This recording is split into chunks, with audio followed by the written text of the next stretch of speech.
On BBC Radio 4, a classic tale of the macabre, which enjoys the unique distinction of being one of the world's first detective stories. It contains virtually every element that's become familiar to fans of the genre: a brilliant but eccentric detective, an admiring but less astute companion, and a puzzling crime which requires astonishing powers of deductive reasoning to solve. The log of the Tortuga, August the 4th, 1841. As Captain Duval's fever shows no sign of abating, I remain in command of the ship. The captain's illness is merely the latest misfortune to befall us. After leaving the coast of Borneo, we were battered for days by storms, and now we find ourselves becalmed in the middle of the Indian Ocean. The men, already unsettled by our strange cargo, have become convinced that there is a curse upon the ship. Although I rarely pay heed to such superstition, I cannot entirely escape the conviction that they may be correct.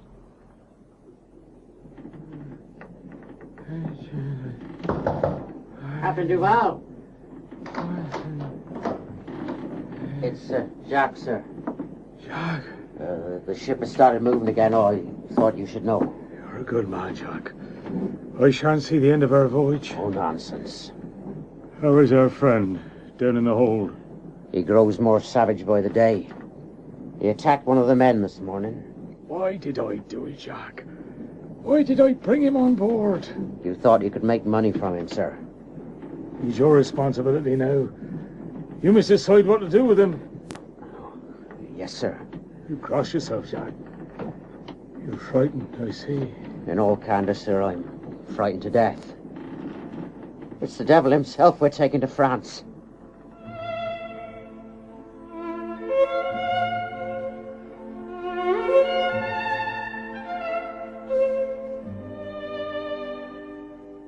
The Murders in the Rue Morgue by Edgar Allan Poe.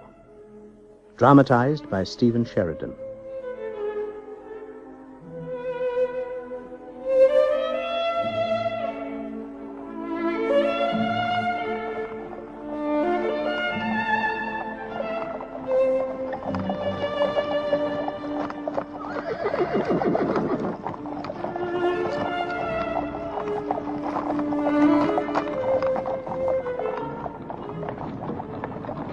Noisy, crowded, and unclean. I'm sorry?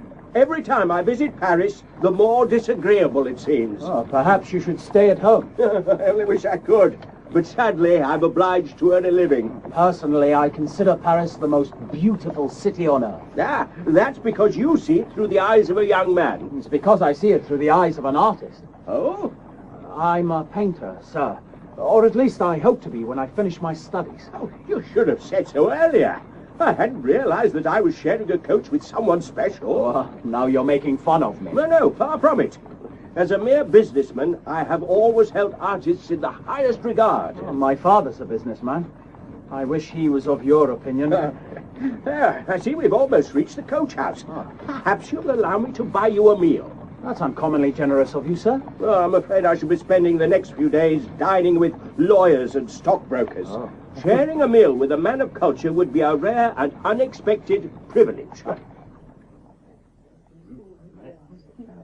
So, my young friend, you've come to Paris seeking inspiration. Oh, well, I've spent most of my life in a small Provence village.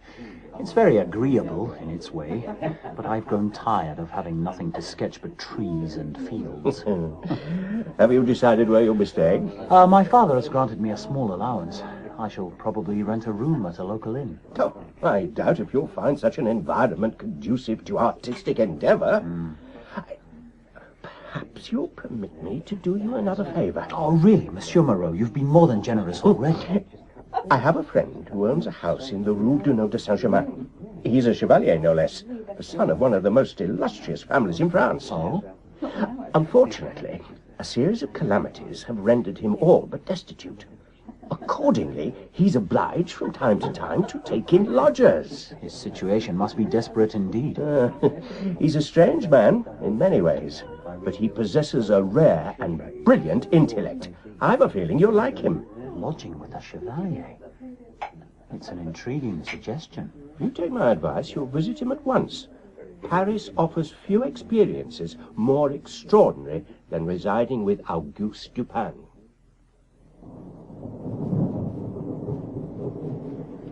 My God, look at this place. It's crumbling to dust. Yes? I'm sorry to trouble you. My name is Jean-Marc Roger. I'm here at the prompting of a mutual acquaintance. If we owe him some money, I'm afraid he must wait. Oh, as a matter of fact, I've come to inquire about renting a room. Oh. Oh, forgive me. Oh, whatever must you think? Oh, really, it's of no consequence. My brother normally deals with such matters. Please, Monsieur Roger, won't you come in? Oh, yes, thank you.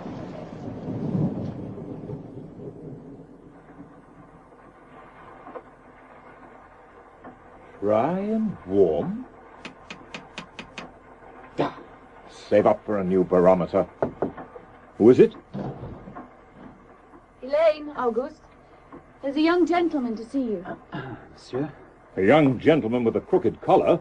I beg your pardon? Straighten it, will you? If you Really, wish. Auguste, that was intolerably rude.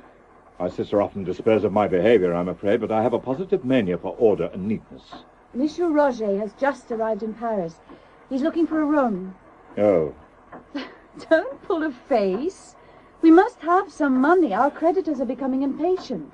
Who sent you here, Monsieur Roger? A merchant by the name of Rue Morgue. Moreau, I know him well. An excellent fellow and surprisingly cultured for a man of commerce. My brother once rendered him a great service. Oh? He'd been unjustly accused of a crime. I used my modest gifts to establish his innocence. Your modest gifts? Tell me, Monsieur Roger, do you keep regular hours? I'm sorry. Time? I'm afraid not. I love the night and rarely go to bed before daybreak. Dear me. Have I said the wrong thing? My brother is teasing you. He keeps exactly the same hours himself. What about society? Do you seek out the companionship of others? Not if I can help it. I'm somewhat solitary by nature. So am I. You show promise, Monsieur Roger. Really, sir? You're behaving as though I've applied for a position in your household. Not afraid to speak your mind, I see. Better and better. Do you play chess? It's my favorite pastime. And do you have any talent for it? I was once considered something of a prodigy. I knew it. You have the brow of a natural player. I shall look forward to facing you across the checkered board. You wish me to stay, then? Of course I wish you to stay. You're to be congratulated.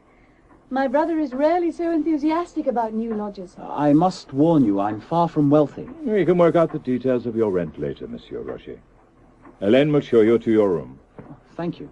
Oh, and Monsieur Roger, Yes? your collar is still a little crooked. Straighten it again. Rousseau, the man is such an idiot. Must you read at the dinner table? Huh? Sorry? Monsieur Roger will think you have no manners. Monsieur Roger has been here a week. He already knows I have no manners. I must congratulate you on this evening's meal, Mademoiselle Dupin. You excelled yourself. Thank you. It's a pity about the peas, though. The peas. There were only 29 on my plate. You didn't count them again. I like 30, you know that. Madame Thénardier always managed it. Madame Thénardier was a professional cook. If you hadn't spent her wages on a rare first edition, she might still be with us. Why does it matter if there are 29 peas on your plate or 30? I must have order and precision. If I'm to think clearly, my surroundings need to mirror my mind. Oh, Adolphe's a little early. Is my appearance too dreadful? Oh, you look positively radiant. Doesn't she, Dupin? I expect so. Thank you, Auguste. I can always rely on you to shower me with compliments. Who's Adolphe? Hélène's fiancé. He works at the local bank. I hadn't realized she was engaged. She has been for the last 5 years. 5 years? Well, that's a very long time. Well, I can't be expected to manage on my own, and servants seem reluctant to stay. So until the situation can be properly remedied, Hélène prefers to remain here with me. She's clearly a remarkably accommodating young lady. Is that a butcher's bill I spy on the mantelpiece? Yes, I believe so. Conceal it in a drawer, will you? I prefer not to advertise my reduced circumstances. Yes, of course. You might also have the delicacy not to mention that you're currently paying me rent. Good evening, sir. Good evening, Monsieur Le Bon. how are you? Oh, all the better for seeing Elaine again. This is Monsieur Roger, Adolphe. He's A friend from Provence. I'm pleased to make your acquaintance, sir. So, Monsieur Le Pont, how will you and my sister be spending the evening? Adolphe is taking me to see Les Huguenots. You have my sympathy. Grand opera will never match the mathematical beauty of a Bach cantata. You said he wouldn't approve, Elaine. The answer, my dear Roger, is no. I beg your pardon? I'm sure Monsieur Le Bon wouldn't object if you wanted to paint my sister. How the devil did you know I was thinking that? It was obvious. Well, to a mind reader, perhaps. Must I now number telepathy among your accomplishments? Telepathy? I saw you glance at your fingers, which are smeared with charcoal. This brought to mind your calling as an artist. You glanced at Hélène and then at the portrait hanging behind her on the wall. Clearly you were thinking that she might be a suitable subject for such a study. Then, however, Monsieur Le Bon spoke and you frowned. It's not difficult to deduce that you were concerned he would object to your proposal. Astonishing, my dear Dupin. Absolutely astonishing. Perhaps now you understand why I attach such importance to order and precision. A man who has trained his mind to think clearly can penetrate any secret in the world. Look up a little. That's right. I'm longing to see the finished portrait. Yeah, you may have a considerable wait. These are just my preliminary sketches. Oh, the door. There's no need to jump up. I'm sure your brother can answer it. Yes, of course. I expect you must find him very strange. Oh, well, he's a character. I like characters. I'm afraid our family's misfortunes have borne down heavily on him over the years. Oh, I'm sorry to hear it. Our parents had most of their wealth confiscated during the Terror.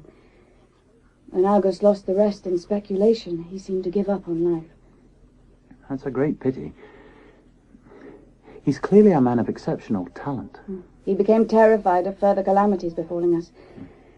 That's why he's chosen to shut himself away. He thinks that by leading a life of order and reason, he can protect himself from the forces of chaos. Oh, he can't, though, can he? No, Monsieur Roger. None of us can.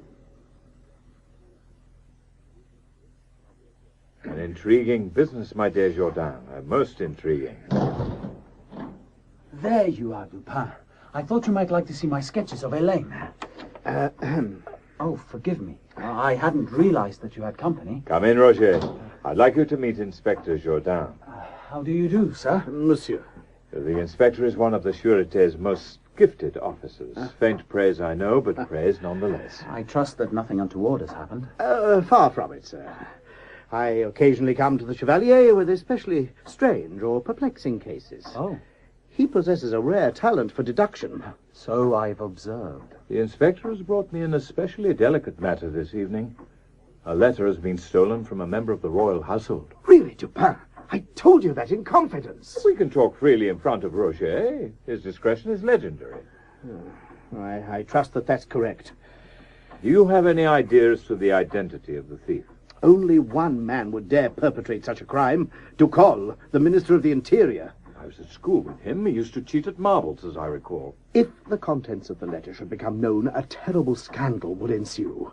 It's vital we discover where Ducol has concealed it. How do you know he hasn't passed it on to a third party? He can only use it to exert influence over the Crown whilst it remains in his possession. Have you searched his rooms and offices? On 3 separate occasions. We've all but taken them apart, but the letter was nowhere to be found. Perhaps he's concealing it on his person. We've thought of that. Last night, 2 of my men, disguised as footpads, stopped and searched him, but it was all to no avail. And so, in desperation, you've turned to me. I can think of no one more likely to find it. Does the prefect of police know of my involvement? I thought it better not to tell him. He's a petty man and jealous of your past successes. Quite so. Do you think you'll be able to help? Call again tomorrow. I must have an answer. Call again tomorrow. Very well, then. I'll leave the matter in your hands. Good night, sir. Good night. I don't know about you, but I fancy a game of chess. But what about Inspector Jourdain's mystery? Chess first, Mysteries later. And I'm not missing out on an evening's entertainment for a man who cheats at marbles.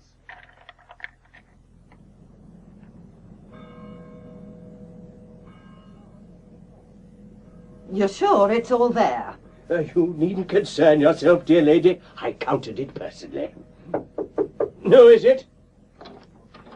Adolphe Le Bon, sir. You asked to see me. Yes, Le Bon. This is Madame L'Espagne and her daughter, two of the bank's most valued customers. Pleased to make your acquaintance. Madame L'Espagne has decided to withdraw 4,000 gold francs from her account. She needs someone to carry them to her apartment in the Rue Morgue. I suggested hailing a cab, but Mother refused. Cabs cost money. The walk will do us good. Now pick up our gold, sir, and we'll be on our way.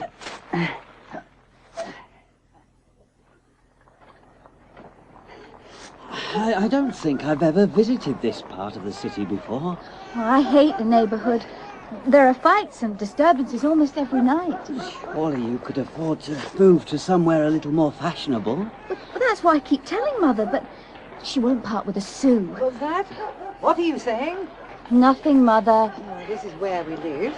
I hope you're feeling energetic, Monsieur Le Bon. Our apartment is on the 4th floor. Put the money down on that table.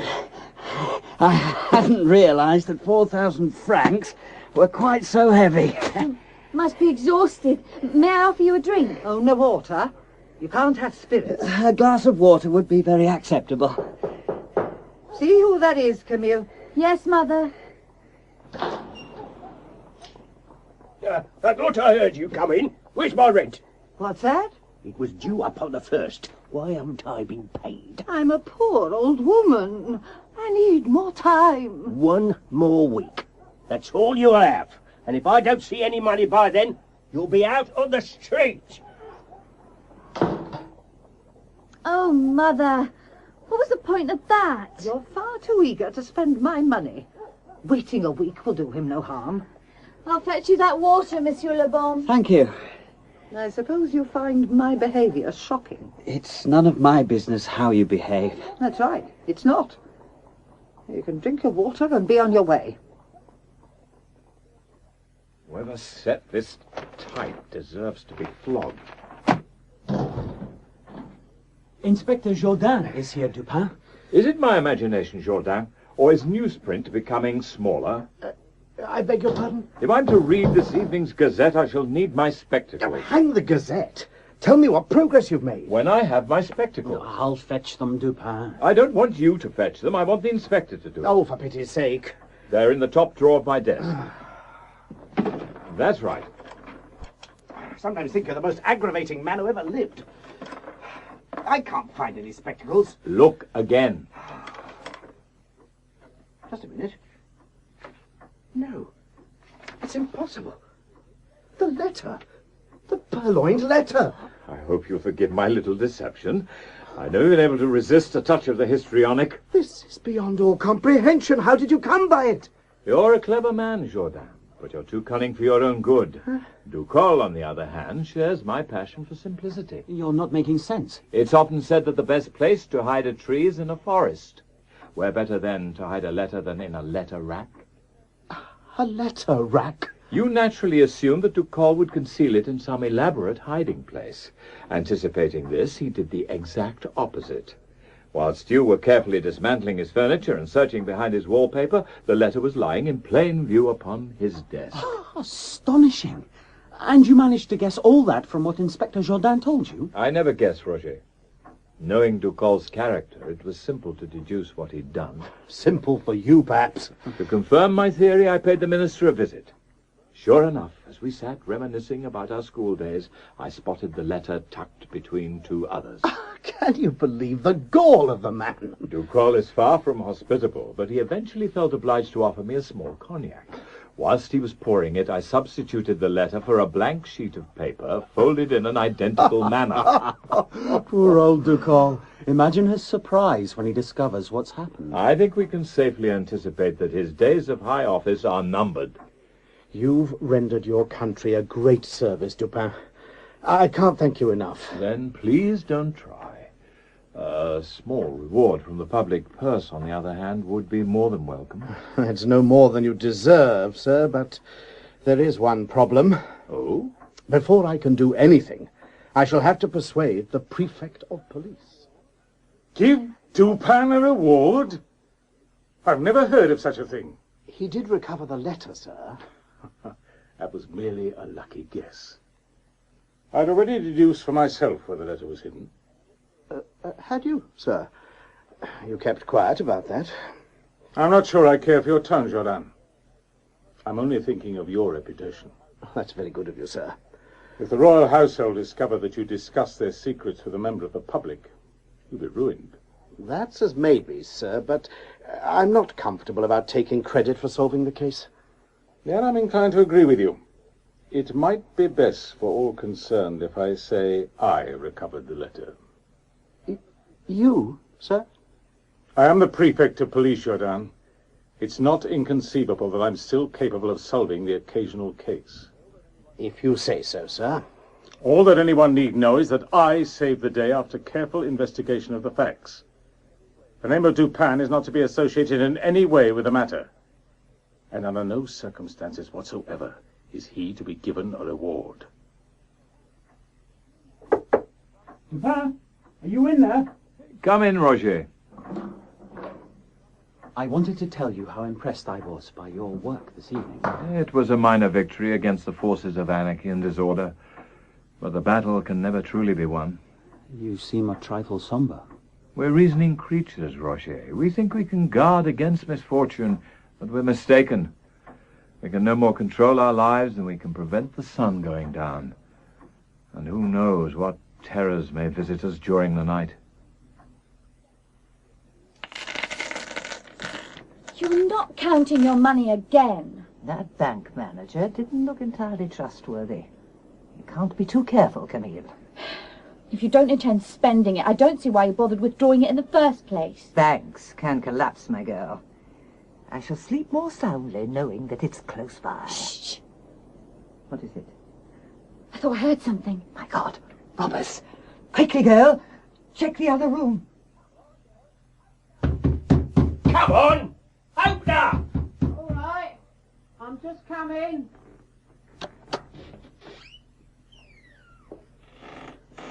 What do you want? You're late with your rent.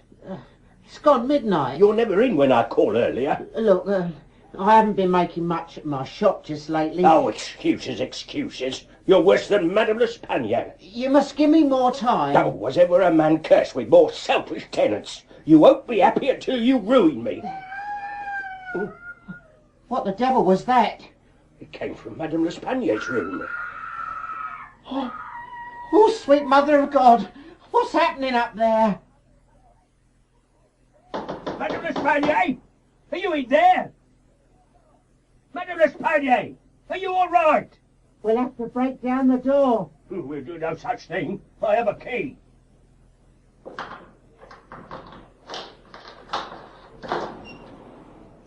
What's the meaning of all this commotion? You... Oh, my God. Quickly. Out of my way. I think I'm going to be sick.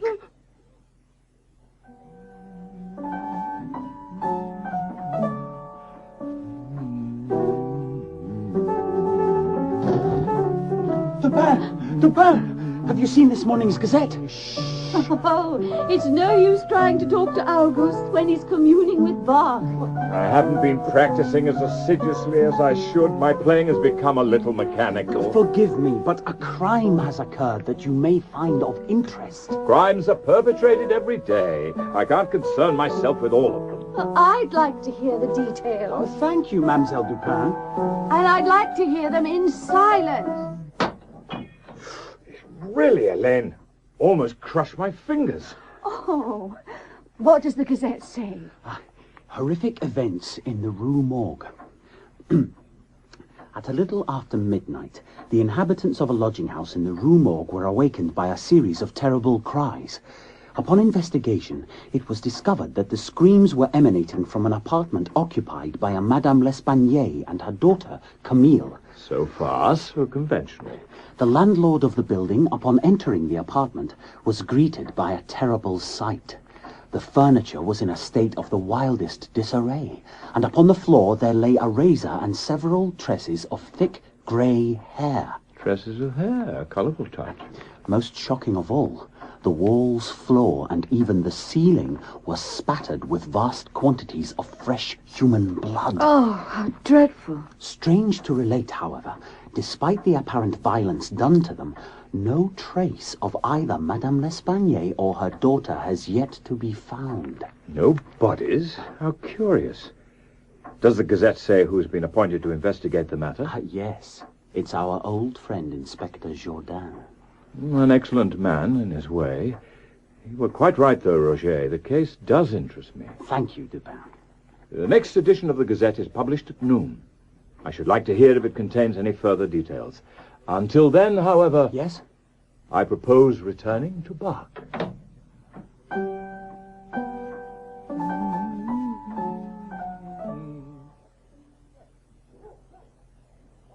So, gentlemen, what can you tell me about Madame L'Espanaye and her daughter?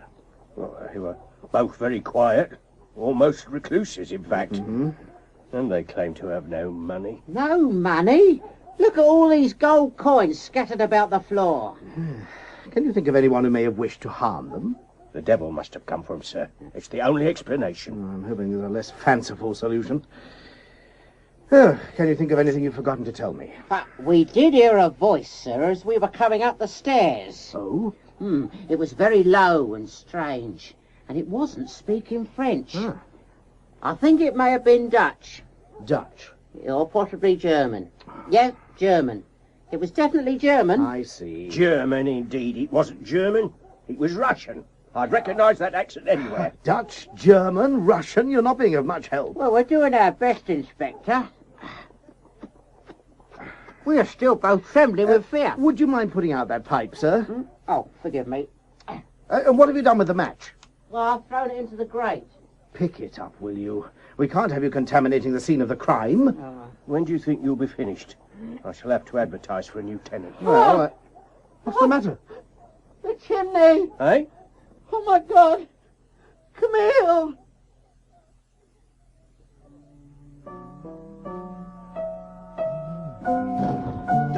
Dupin! Really, these interruptions are intolerable. I'm sorry, but the second edition of the Gazette has just been published. Oh, have there been any further developments in the Rue Morgue? There have indeed. They found a body. Oh? It's the daughter, Camille, and Dupin. You've never heard anything more strange. She'd been forced up the chimney. Forced up the chimney? She was discovered hanging upside down. Apparently it took 2 strong men to dislodge her. An extraordinary manifestation of violence. Upon examination, the body was discovered still to be warm. The face was marked with severe scratches, and about the throat were bruises and the deep indentations of fingernails, suggesting that the deceased had been throttled to death. Horrible. This is no ordinary crime, Roger. That much is clear. I'm afraid Inspector Jourdain will have his work cut out. I don't think I've ever seen such discoloration of a human face. And look at her tongue. It's been partially bitten through. Anything else? There's a bruise on the pit of her stomach. In my opinion, it was caused by a knee. Are you all right, sir? You seem a trifle pale. You must forgive me, Inspector, but in all my years as a physician, I have never encountered such violence. Whoever perpetrated these crimes must have had the strength of a Hercules. Inspector! What is it, man? What's happened? I walked out into the yard for a breath of fresh air. Oh, my God, sir. It's Madame L'Espanaye.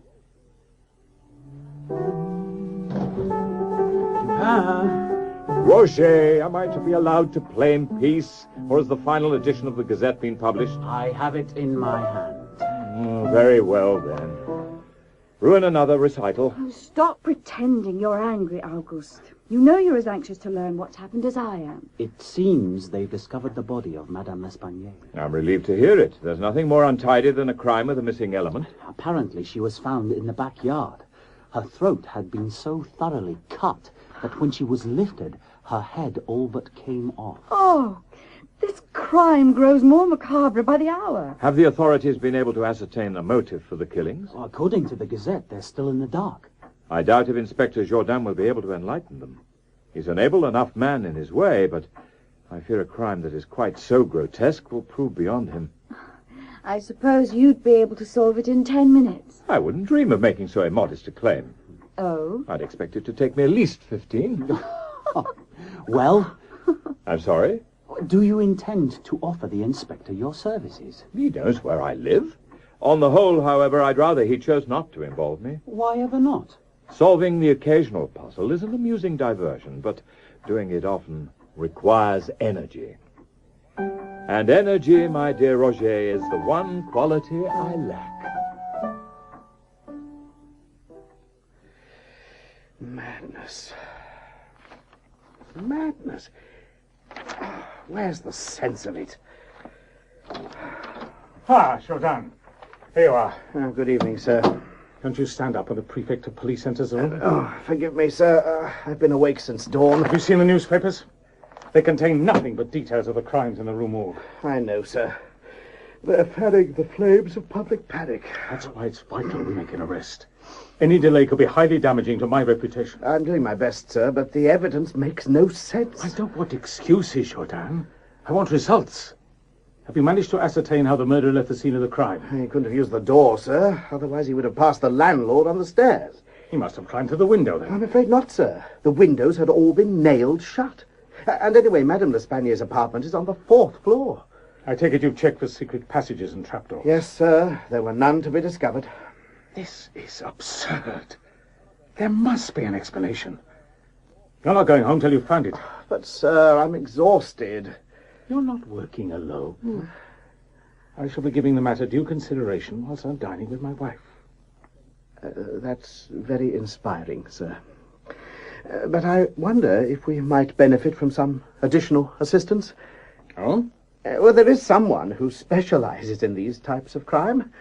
Perhaps we ought to consult... Yes? It doesn't matter, sir.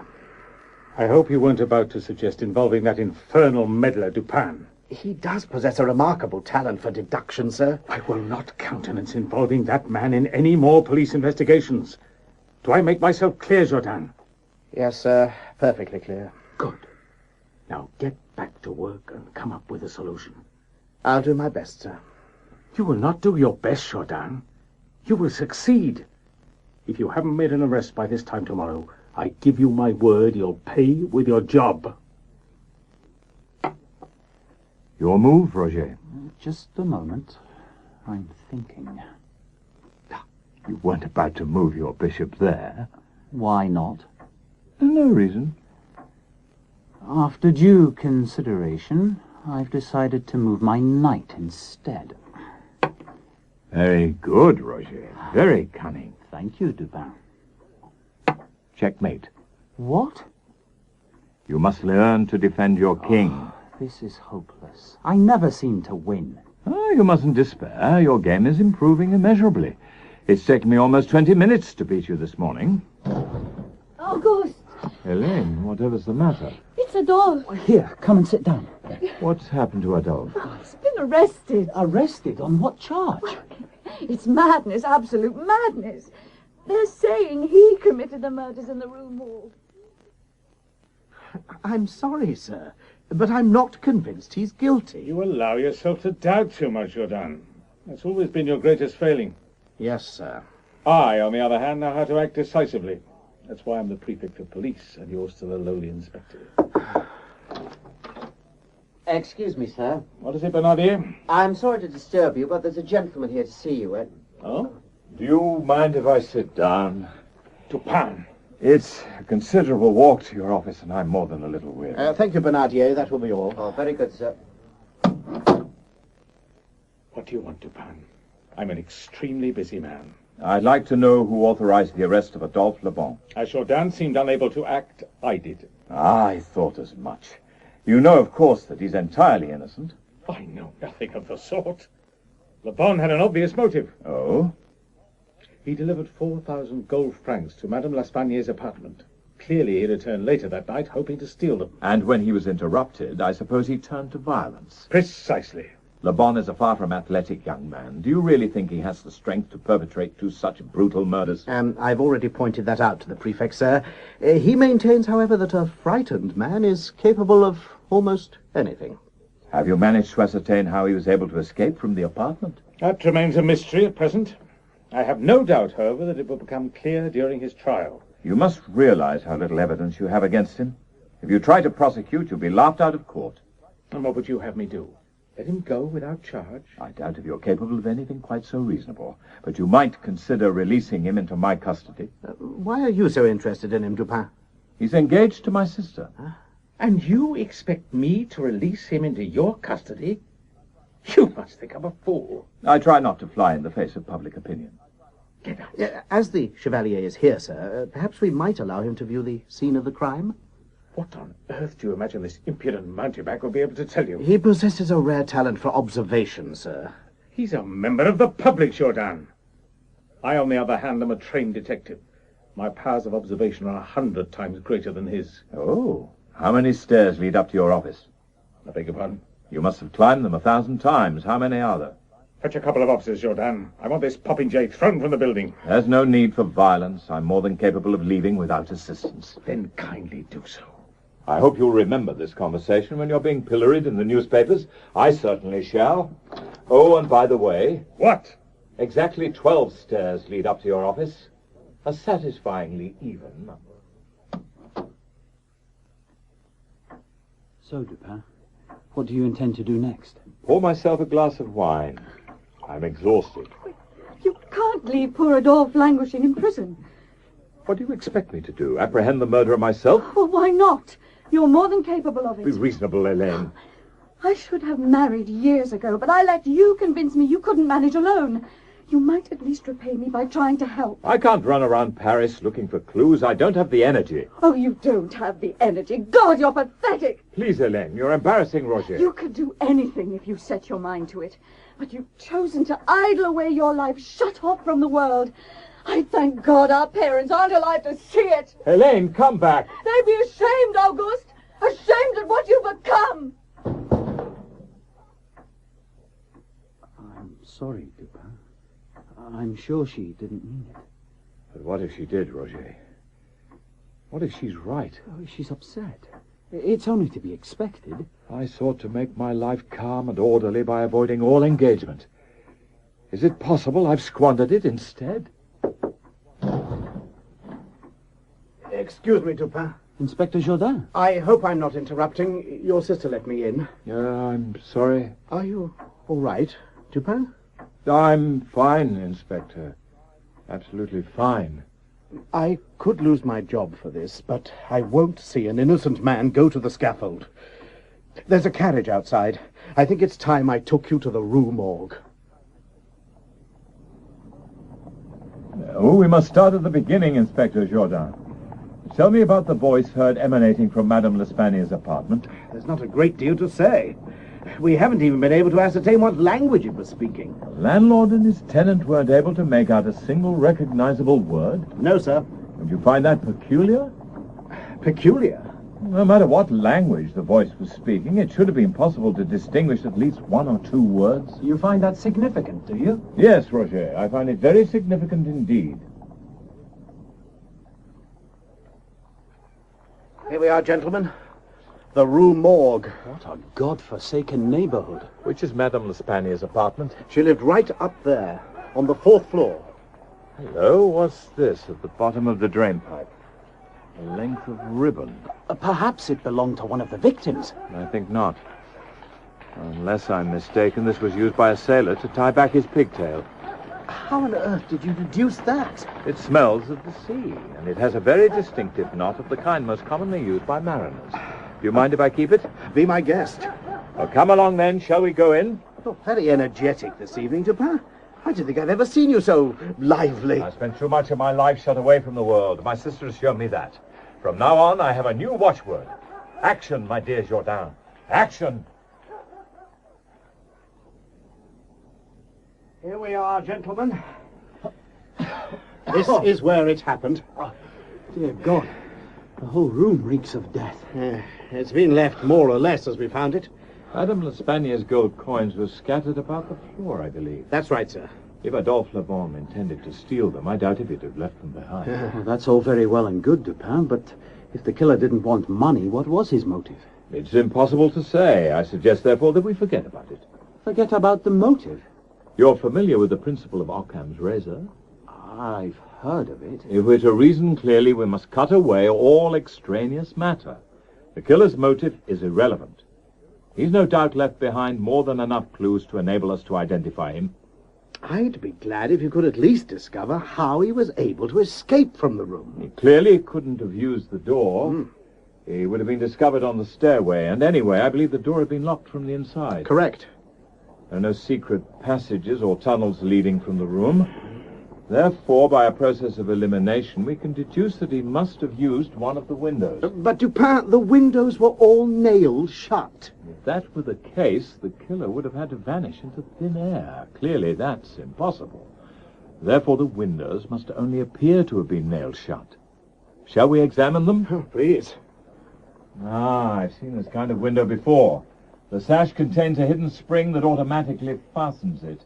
Someone passing through could have caused it to fall and shut itself behind him. But it couldn't have been open in the first place. It was nailed shut, I know. See for yourself. It won't budge. Let's examine its companion. Do either of you have a penknife? I have one here.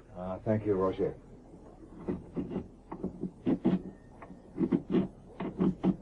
As I thought. The nail in this window is broken just behind the head. Although the window appears to have been nailed shut, it can, as I will now demonstrate, be opened quite easily. Astonishing! Oh, you've established how the killer escaped from the room. But how on earth was he able to reach the ground from this height? There's a lightning rod embedded in the wall. Possibly the killer was able to swing upon it and reach the drain pipe. But Dupin, that lightning rod is a good 5 feet away. Reaching it would require almost inhuman agility. Jourdain? Come in, Monsieur le Prefect. Your timing couldn't be more apposite. We were just discussing inhuman creatures. Bernardier told me that you'd come here with Dupin, but I had to see it with my own eyes. I'm sorry I disobeyed your orders, sir. But the Chevalier has already made great progress. I don't care. I won't be mocked by my own subordinates. Quite right. You can leave that to the rest of us. Get out, Dupin. Get out and don't come back. If I discover that you're continuing to meddle, I shall see to it personally that you're thrown in jail. Will you heed the prefect's warning? With victory so close at hand, Elaine would never forgive me. Oh, you think you know who committed the murders, then? The theory has started to form in my mind. I still have a great deal of work to do, though. Oh? I need to place an advertisement in a certain publication before it goes to press. And tomorrow morning, a visit to the Paris mortuary may be in order. Is there anything I can do to help? Yes, Roger. You can straighten your watch chain. You've draped it unevenly, and it's begun to annoy.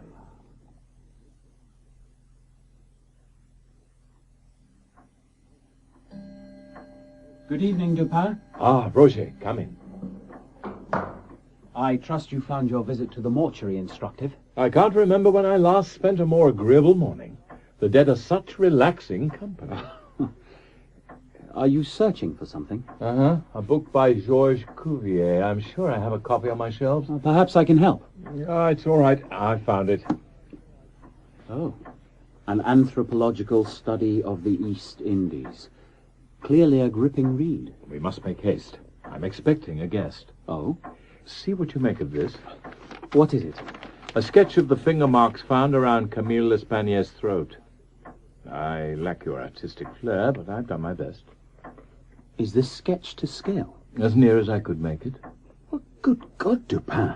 The killer's hands must have been twice the size of a normal man's. You may also wish to examine this hank of hair. Where did you find it? beneath Madame L'Espanier's fingernails. So, what do you think? It's very coarse and fibrous. If I didn't know better, I'd say... Yes? I'd say it wasn't human. Shh! What is it? Turn down the lamp, Roger. I think I hear our visitor climbing the stairs. Are you Dupin? Come in, my friend. Take a seat. The young lady said I'd find you up here. I saw your advertisement in the Seafarer's Journal. May I offer you some brandy, Monsieur... Jacques. Just call me Jacques. I enjoyed meeting your associate the other day. He's quite a lively fellow, isn't he? Do you have him here? As I said in my advertisement, he's currently quartered in the Rue Royale. My only concern is ensuring that he's returned to the people who care for him. I am very grateful to you, sir. I'll give you any reward within my power. Any reward within your power? Let me see. What would please me? I know.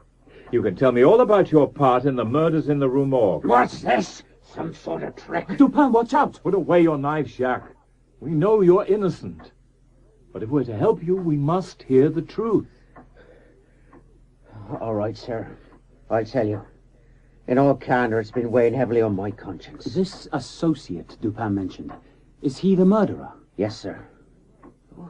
What kind of man is he?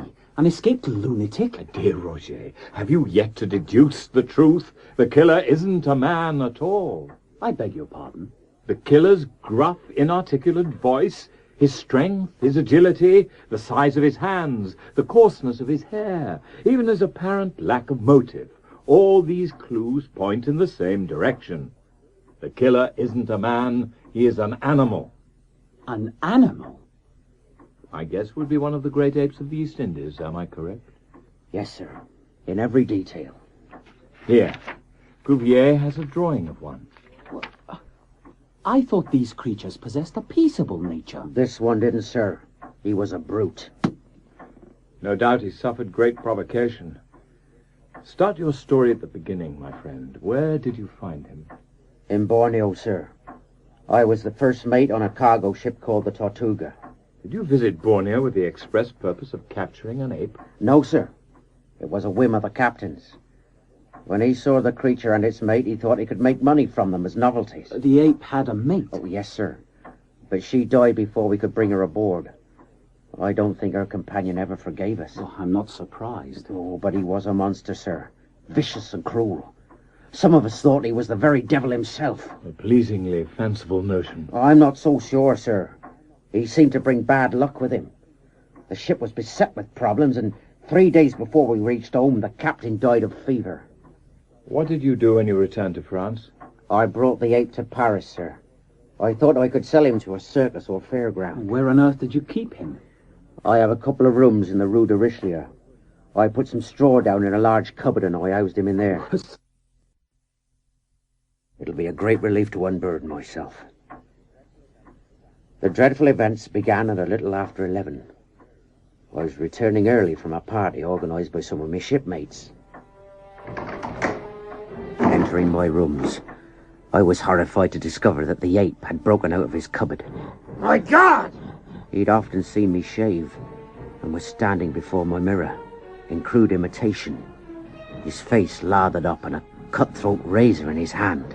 Get away! Get away from there! I tried to drive him back with the whip, but he pushed past me and, still carrying the razor, ran down the stairs and into the street. I chased him through one empty street after another until, finally, he stopped outside a grimy building in the Rue Morgue. Attracted by a light burning in a back window on the 4th floor, he began to scale the drain pipe. Using the lightning rod, he swung himself inside and vanished from view. Come back! I'm used to climbing rigging, so I managed to follow him up. I lacked the agility to reach the lightning rod, though, so I could only peer through another window, this one closed, and witnessed what happened. As soon as they saw him, the old woman and her daughter began to scream.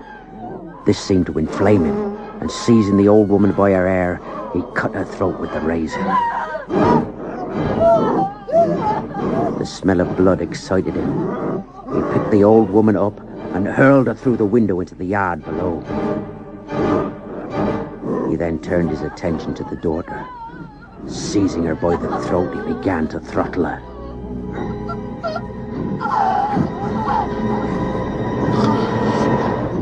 When he was satisfied that she was dead, he took her body and began cramming it into the chimney. Stop it! For pity's sake, stop it! I called to him, but he paid no heed. Sickened by what I'd seen, I climbed down the drain pipe and began to run. I didn't stop, sir, until I reached my rooms. What became of my ape I neither knew nor cared. All that concerned me was getting away.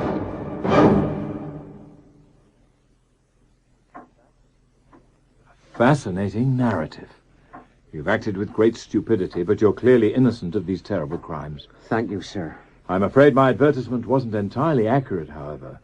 The ape is still at large. My God. There's a small wooded area behind the Rue Morgue. Unless I'm mistaken, that's where our fugitive is hiding. Meet me there in an hour and bring a net. Very good, sir. Roger, get in touch with the newspapers. Give them a full account of what we know. Where will you be? I think it's time I paid another visit to an old and trusted friend. How dare you come marching into my office again? Who do you think you are? You've handled this case with startling ineptitude, Monsieur le Préfect. But if you accompany me to the Rue Morgue, you may still be able to salvage your reputation. Jordan, have this man arrested. But, sir... Don't argue, do as I say. A number of journalists will be there. A number of journalists? They're anxious to see the real murderer apprehended. If you join them, you may be able to turn the situation to your advantage. I suppose the Rue Morgue isn't that far away. You needn't arrest Dupin for the moment. Very good, sir. I'm not a man who's easily fooled. If the killer has somehow eluded me, he must be exceptionally clever. As you will discover, Monsieur le Préfect, he's quite your intellectual equal in every way. A giant ape? You're saying the murders were committed by a giant ape? You sound a little incredulous. I brought the gentlemen of the press. I told them to wait over there in a clearing. If you're trying to make me look foolish in front of the newspapers, I'll flay you alive. What do you want us to do now, Dupin? Tell your men to stay in close formation and sweep through the wood. You heard him, men? Do as he says. Yes, sir. I'm supposed to be taking my wife to the theatre. I must have been mad to listen to you. Dupin, over there. Oh, my God! Look at the size of him. He's coming towards me! Shoot him, someone! Shoot him! Quickly, Jacques, the net! Very good, sir. Help him, men! Hold the beast down! Allow me to present Pongo Pygmaeus, Monsieur le Préfect, the great ape of the East Indies and the true perpetrator of the murders in the Rue Morgue. Of course. I suspected something like this from the start. Adolphe Le Bon was never a likely killer. We've got him, sir. He won't escape us now. I'd say we owed the Chevalier a great debt of gratitude. Wouldn't you agree, sir? Yes. You've done very well, Dupin. Very well. Perhaps a small reward from the public purse would be in order. We can discuss that later. But first things first, young man. Where did you say those journalists were waiting? It's disgraceful, absolutely disgraceful. What's the matter, Roger? Have you seen this morning's Gazette? It credits the prefect of police with solving the case single-handed. You scarcely merit a mention. At least the prefect has been persuaded to give me a reward. I'm quite happy to trade vulgar publicity for a little hard cash. I wish I could give you a reward as well, sir. It's because of you that I've been restored to liberty. As a matter of fact, Monsieur Le Bon, there is something you could do for me. Name it. Make my sister a good husband. I beg your pardon. I've allowed my selfishness to keep you apart for far too long. It's high time you married. But Auguste, how will you manage on your own? I'm not a child, Hélène, and you're not my mother. Marry Le Bon and forget about me. After all that you've been through, it's what you deserve. I've almost finished my portrait of Elaine. I thought I might give it to her as a wedding present. A splendid suggestion, my dear Roger. Absolutely splendid. Well, well, well. Moreau, my dear fellow. If it isn't Auguste Dupin and my young friend the artist. This is a pleasant surprise, Monsieur Moreau. I hadn't expected to find you visiting the zoological gardens. No doubt, like me, you're trying to escape the noise and the filth of the streets. Actually, no. We've come to visit an old friend. An old friend? No doubt you read about the ape that ran amok in the Rue Morgue. Yes, of course. I thought I detected the Chevalier's hand in the creature's recapture. He's currently serving out his sentence behind some pleasingly neat bars in the monkey house. I thought you'd abandoned your obsession with neatness and precision. Far from it. The events of the past few days have merely established their importance. But surely, if we've learned anything, it's how vulnerable we are to chaos and disaster. You're mistaken, my friend. By using logic and reason, we've been able to cage a wild beast and restore order to the world. What do you think, Monsieur Moreau? Can cold calculation enable us to take control of our lives? Or are we, as I maintain, forever at the mercy of chance and misfortune? What do I think? Yes. I think that it's a very hot day, and I could do with a drink. An excellent suggestion, and very well put. Come along, Roger. You heard what he said. Let's repair to a cafe and toast our success.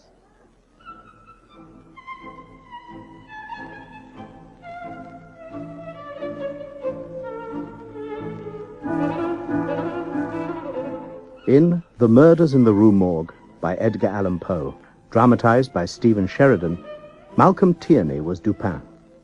Mark Bonner, Roger. David Timpson, Inspector Jourdain. Peter Ellis, the Prefect of Police. Tracy Wiles, Hélène. Tom Bevan, Adolphe. Brian Parr, Jacques. John Evitts, Moreau. And Jean Trend, Madame L'Espagne. Other parts were played by members of the cast. The pianist was Mike Sykes. The Murders in the Rue Morgue was a peer production for BBC Radio 4, directed by David Blunt.